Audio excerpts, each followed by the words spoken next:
Welcome into CBS Sports HQ. I'm Sherry Burris. WrestleMania 36 stretching over 2 nights and plenty of action. Part 2, plenty of championships on the line, along with a Firefly Funhouse match, all capping off Sunday night.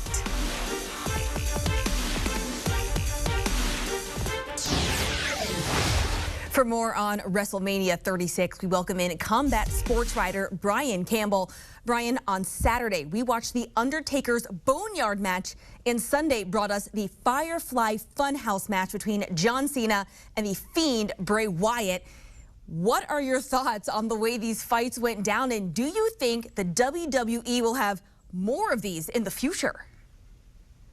Oh, without question. Look, it was crazy entering in this unprecedented WrestleMania. You mentioned it. Not only was this the first pre-taped show of its kind, it stretched over 2 nights. It was in an empty warehouse because of the coronavirus outbreak. Yet I think how we're going to remember this show over time was not just that Boneyard match, but this Firefly Funhouse match on Sunday night. We did not know what to expect coming in. And if you haven't been watching WWE's product on a weekly, monthly basis, this may have seemed like some weird acid trip, but what we saw in the end between John Cena and Bray Wyatt was very meta, but it told an incredible story of good versus evil. It was a throwback to so many previous incarnations of both characters, sort of exposing some of the, let's say, thoughts they may have in insecurities. It was something that went much deeper than it appeared on the surface, and without question, it stole the show, both Sunday night and maybe even the event as a whole. Something we'll have to look forward to in the future. And I do want to get to the main event, but I have to hit on Gronk here. On Saturday, we asked you to grade his performance. Sunday, he took the spotlight. He became the new 24/7 champion Sunday night, taking it away from Mojo Rawley. What was your reaction? You had to see this coming if you're a historian, if you will. Ever since Gronk here, the celebrity, was brought in to host the show, we knew he might get physical, and he certainly teased it during some of his interview and hosting performances here. Nice little splash off the top to claim the WWE 24/7 Championship. This is a fun, almost comedic title that WWE introduced in May of 2019. We've seen it passed around from celebrities like NASCAR's Kyle Busch to the NBA's Enes Kanter, employees of the WWE, old-timers, men, women alike. And now Gronk adds his name to that lineage. But it's not his only WrestleMania moment. Let's not forget 2017 in Orlando, WrestleMania 33, when Gronk jumped the barricade to help out Mojo Rawley to win the Andre the Giant Battle Royal. He likes to make a splash, jumping over the barricade, jumping off a railing. Guy's a daredevil. Brock Lesnar took on Drew McIntyre trying to defend his WWE Championship, but it was McIntyre who came out on top, becoming the new WWE Champion. Break this one down for us, BC. Yeah, for McIntyre, look, this was a real-life sort of coming home story from the idea that he was originally praised as the next big thing in the WWE years ago, was eventually dropped from the company. This was his full-circle moment. Unfortunately, the match was more of a forgetful one. This empty arena warehouse style that WWE was forced to produce for this WrestleMania 36, it had some real high points, including Saturday's ladder match and the Seth Rollins-Kevin Owens match. It did have some low points in terms of how it translated to the television screen. Lesnar and McIntyre traded finishers in a short period like it was going out of style, but the broadcast did close on Sunday night with the tall McIntyre standing in the corner holding up that belt, and Brock Lesnar laid out behind him. A little bit of possible changing of the guard. McIntyre seems to have the goods to be the new champion. We'll see where this goes. Something we'll also keep our eye on. Randy Orton took on Edge in the last man standing match. Edge came out on top in his first in-ring appearance since WrestleMania 27. What did you make of this match and Edge's return? You know, certainly a feel-good moment for Edge. Had been going on almost a full decade since we'd last seen him. He's had surgeries. This comeback sort of came out of nowhere for even him. You want to talk about a great build, one of the best in recent WrestleMania history between Orton and Edge. The despicableness back and forth. They brought in each other's family members, and then it played out in this 38-minute last man standing match that went all over the arena, to the warehouse in the back, to the garage.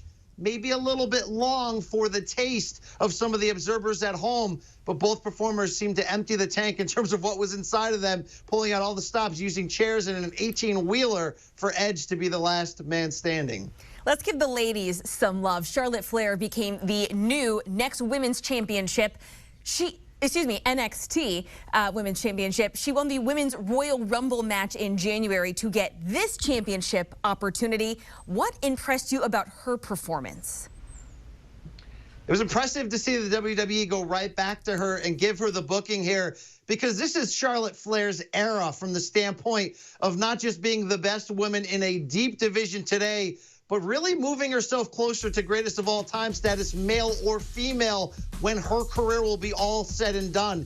This was her 11th championship within WWE overall, including NXT, SmackDown, and Raw. This is putting her 5 away from a record shared by her father, Ric Flair, and John Cena, that is highly publicized within WWE, making you wonder if Charlotte Flair is being poised to get there. Good little piece of business here against Rhea Ripley, a female performer who at 23 from Australia really looks to have the goods to be next in line for some big things. But it was Charlotte Flair's night in a physical match with a lot of trash talking, and she takes one step forward in her career, which has only been going skyward since she turned pro. In your eyes, was the two-night Mania a success? And do you see WWE doing it once, hopefully, we get fans back?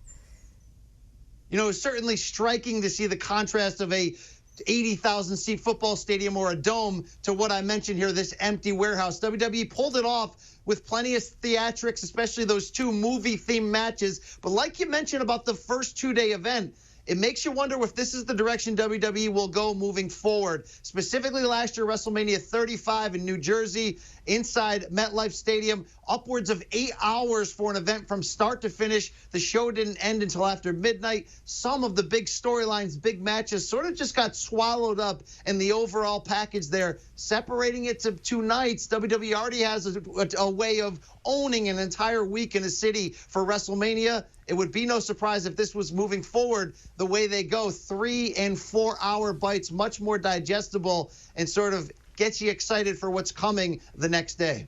As we continue to look ahead, what do you see is next for the WWE? Now that WrestleMania has come and gone, I mean, do they tape more shows? But there's also rumors they may take time off. That might be for the first time ever. It's going to be interesting to see. One thing you've heard people say for years is WWE has no offseason. The performers run a very rigid schedule, 5 days a week, traveling all over the globe. If anyone can use an offseason, it certainly would be those performers. But WWE has long lived with the idea that the show must go on. We saw that with this WrestleMania card. The corporate stand was putting smiles on faces, which they seemed to do this weekend. A big thing you saw during the broadcast, though, on Sunday night was an advertisement for what seems to be the next big pay-per-view in early May, Money in the Bank. If you're going to see a break, it would come in the next few weeks. But it's going to be interesting to see how WWE responds to these unprecedented times. Some of those Raw and SmackDown shows inside the empty arenas haven't had that same feel, of course, as the big live crowd. WrestleMania was a success. We'll see where they go from here. A lot to kind of look forward to, hopefully. Thanks, BC. And check out his podcast covering boxing and MMA, the State of Combat podcast. Download and subscribe today.